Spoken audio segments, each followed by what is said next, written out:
Ike went to talk personally to Monty on the 28th of November, and Monty wrote a letter to Ike, dated the 30th of November, accusing Ike of not following the directives from London for attacking only towards Hanover in the north. And Monty reminded Ike that the Ruhr was supposed to be seized without damaging any of the factories there, and Monty's letter said that the theater should be split in two, putting Monty in command of the north and Bradley in charge of the south, and the dividing line would be the Ardennes forest. All the Americans north of the Ardennes, including the Big Red One and the rest of Hodges' troops, should become Dominion troops under Monty's command. But Ike wrote back protesting that Monty was wrong, that the Ruhr was only one geographical location on the way to Germany and not a main objective, and Ike carefully detailed in writing precisely why Monty was wrong, swearing he'd given Monty everything he needed for Market Garden, but that it hadn't worked out, so Ike was no longer willing to support Monty's sole thrust to the North proposal. When Monty's Operation Queen finally began on the 16th of November, with a sharp increase in aerial bombing that heavily damaged the towns in the forests that might have been able to help feed and shelter the Americans, the Germans remained deeply entrenched in their comfortable bunkers while the Americans took heavy casualties advancing farther into the Hürtgen forest. Hardened German defenses guarded all the paths in the thick woods where neither artillery nor aerial bombing had much effect, and the Germans were using the Hürtgen forest to train all their new young soldiers for the upcoming Bulge. By the 16th of December, the Germans had been able to move vast numbers of men and materiel into the staging area for the Battle of the Bulge, disguising their troop movements as a defense against Queen. And while the British were flying bombing raids in the first weeks of December over the area the Americans wanted to move into, the Americans had been forced to keep their distance, peering skittishly out from underneath their colored tarps. When the rains first came in November with a blast of wintry cold, our troops were ill-prepared for wintertime campaigning. This was traceable in part to the September crisis in supply, for during our race to the Rhine, I had deliberately bypassed shipments of winter clothing in favor of ammunition and gasoline. Bradley, page 436 and 7. Within 5 short weeks, the winter attack had cost us 64,000 casualties, almost half of them on a 12-mile stretch of the First Army front. And as if this were not already strain enough on the bankrupt replacement system, Trenchfoot added almost 12,000 more. Bradley, page 436. The Germans needed bad weather for the Bulge that would keep the Allied airplanes from flying, and they had to reach the Meuse River by day 4, that was halfway to Antwerp, and they also needed to capture Allied fuel dumps in order to supply their tanks and trucks. The Germans knew where all the supply dumps were, especially the massive American stockpile at Liège, and German morale was high because the Meuse River had been sung about in the first stanza of the Weimar Republic's national anthem since 1922. Monty had ordered the bridges at Namur, Dinant, and Givet to be protected by the British 30 Corps until the 19th of December, but the Germans didn't get to Dinant until the 22nd of December, and by the 24th were completely stopped by the Americans, although the Germans had managed to send scouts ahead to the Meuse. The German commanders had fought in the Ardennes during the Great War, so they knew the territory intimately, and the Americans in front of the Bulge had been outnumbered 6-1 on the 16th of December, and the German tanks could only be stopped by M26 tank destroyers, of which the Americans there had pitifully few, most of them being down south with Patton. The only advantage the Americans had was a variable timing fuse on an artillery shell that was made in America and had just been supplied to use for the first time, and the timing fuse was a small radio transmitter with a receiver in the nose of each shell that exploded electronically at a given distance, and this new invention would turn the tide against the Germans in the Bulge.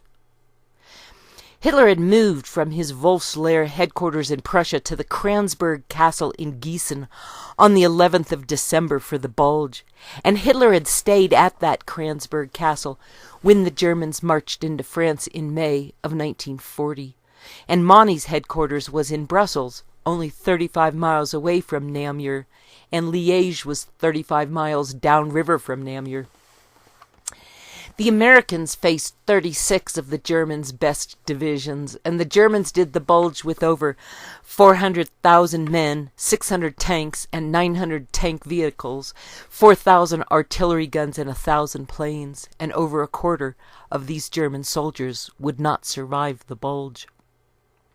The Americans took 100,000 casualties with 15,000 killed, 60,000 wounded, and 25,000 missing or captured, while the British had 1,400 casualties with 200 killed and 1,200 wounded or missing, and among the American casualties were 15,000 soldiers sent back from the front with frozen feet, and they were given alcohol, which was contraindicated for frostbite, but at that point it didn't matter anymore. Bradley said the American casualties would have been higher had the line in front of the Ardennes not been so thinly held, and that the mobility of the Americans won the day over a greater number of troops.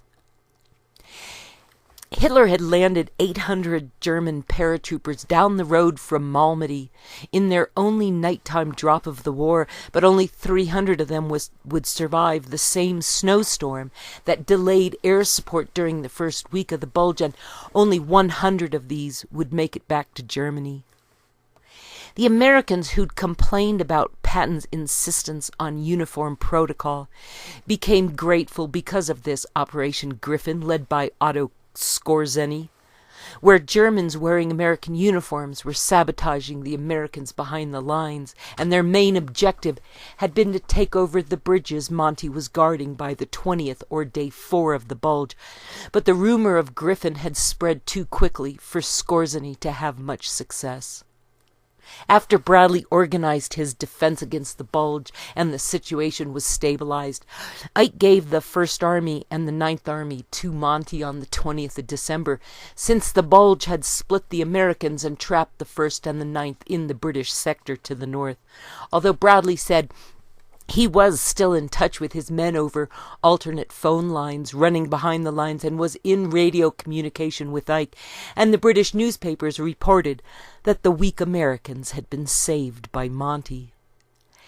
St. Vith was an important road junction that the Germans needed to seize in order to make it to the Meuse, and Monty ordered that St. Vith be evacuated on the 21st of December, but the Americans stayed in their positions surrounding St. Vith in spite of Monty's orders, primarily because an incredible snowstorm had snowed them in that morning, and these Americans held back the Germans long enough to ruin the Bulge for both the Germans and the British. Bastogne was surrounded by Germans, and among those trapped in Bastogne were the 101st Airborne Screaming Eagles Division, Combat Command B of the 10th Armored Division, and the 969th Artillery Battalion that was comprised of American soldiers of African descent, and they were all short on food and medical supplies, and by the 22nd were down to 10 rounds of ammo each per day.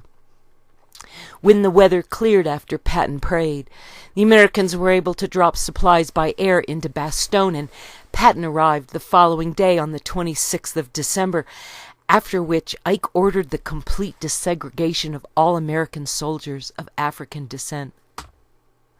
When the weather cleared on the 23rd, the American Air Force was able to attack the Germans heading to the Meuse, and the Germans were stopped well short of the river, even though Monty was still holding the bridges open for them at Namur, Dinant, and Givet, and the Americans quickly took over these bridges from Monty. Doctors flew into Bastogne in a glider, and by Christmas it was a clear American victory, but Hitler would not give permission for his German soldiers to retreat until the 16th of January, after 120,000 German casualties outnumbered American casualties, many of whom had died from the cold. Namur on the Meuse River had been held by Germany throughout the Great War, and Dinant was 20 miles south of Namur, and Givet had been occupied by Germans until the 7th of September, and the German advance was stopped by the Americans 6 miles away from Givet, after which 11,000 American soldiers moved into Givet's fortress of Charlemont. 29 August 1944. Arrived Monty's HQ by 2 p.m., had lunch with him and long talk with him about recent crisis with Eisenhower. Apparently, he'd succeeded in arriving at a suitable compromise by which 1st U.S. Army is to move on the right of 21st Army Group and head for area Charleroi, Namur, Liège, just north of Ardennes. Only unsatisfactory part is that this army is not under Monty's orders, and he can only coordinate its actions in relation to 21st Army Group.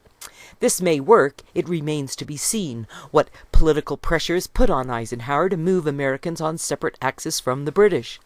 War Diaries, 1939 to 1945 by Field Marshal Lord Allenbrook, edited by Alex Danchev and Daniel Todman, L.A., University of California Press, 1957-2001, page 586. 28 November, 1944. At 12:30 I went to see the PM, having asked for an interview with him. I told him I was very worried with the course operations we're taking on the Western Front. I said that when we looked facts in the face, this last offensive could only be classified as the first strategic reverse that we have suffered since landing in France.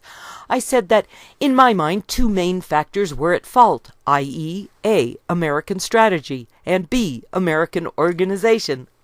As regards the strategy, I said that I considered Bradley should be made the commander of the land forces and the front divided into 2 groups of armies instead of 3, with the Ardennes between them, Montgomery to command the northern and Devers the southern.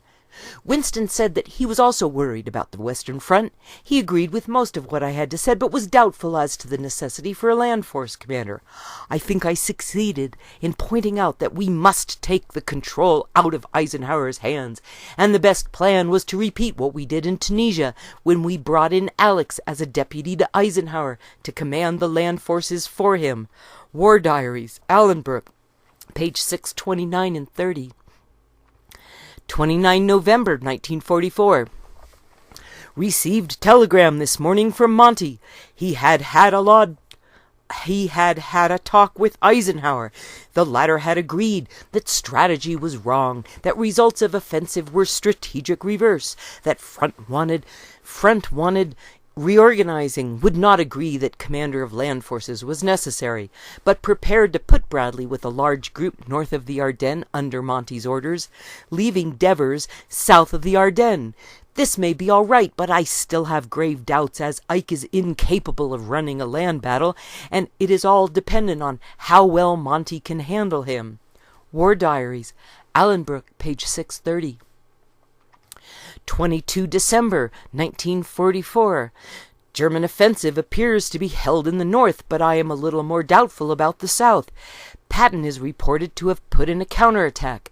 This could only have been a half-baked affair, and I doubt it's doing much good. War Diaries, Allenbrook, page 637. 23 December 1944. According to Monty, Ike agrees that the front should now be divided in 2, and that only one major offensive is possible. But I expect that whoever meets Ike next may swing him to any other point of view! ! He is a hopeless commander. War Diaries, Allenbrook, page 638. Monty's demand that he be given command of the Americans north of the Bulge due to communications being cut proved to be unfounded, as Bradley reported. Our lines through Bastogne had been cut, but an auxiliary circuit had been run across the western tip of the Ardennes. Still another was being strung for safety's sake behind the Meuse.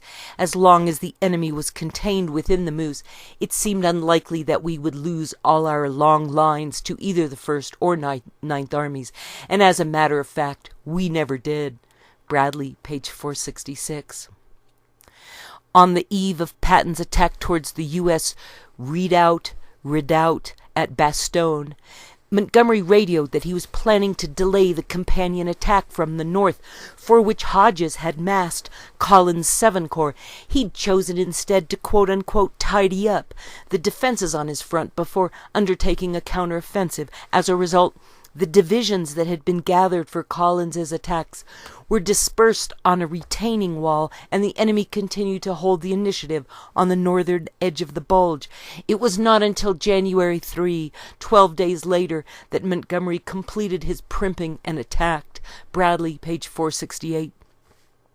On the 26th of December, Bradley called Ike to prompt him to get Monty into action. But Ike was not in, so Bradley spoke to Ike's British aide. "Damn it, Beetle, can't you get Monty going on the north? As near as we can tell, this other fellow's reached his high water mark today. He'll soon be starting to pull back, if not tonight, certainly by tomorrow." But Beetle disputed this optimistic appraisal, for Schaeff had been surfeited with the apprehensive estimates of 21st Army groups. "Oh no, Brad, you're mistaken," he said. "Why, they'll be across the Meuse in 48 hours. "Nuts," I answered, plagiarizing McAuliffe for the lack of any other retort. Bradley, page 472. While the Americans were succeeding in stopping the bulge, von Rundstedt's final attempt with 5th Panzer Army was spearheaded towards Brussels for a meeting with Monty to make terms.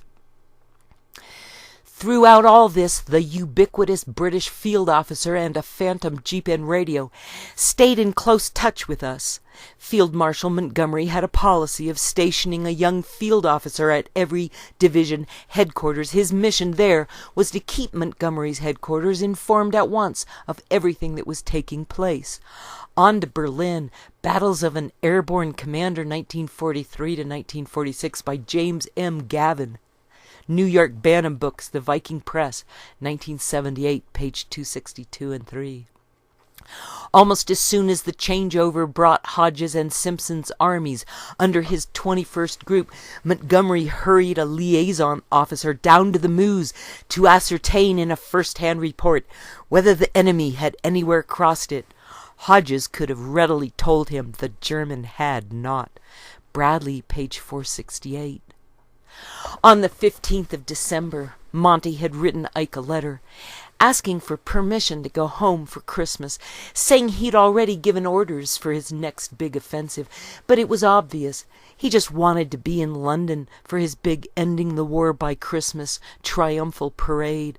And the next week before the bulge, the British newspapers had been writing hit pieces against Ike, saying that he was too busy to be an effective ground commander and that Monty should be put in charge of all ground actions for the remainder of the war. On the 3rd of December, the Americans had built a copy of the V-1 rocket buzz bomb and wanted to ship the first 100 over, but the British had said there wasn't enough shipping available.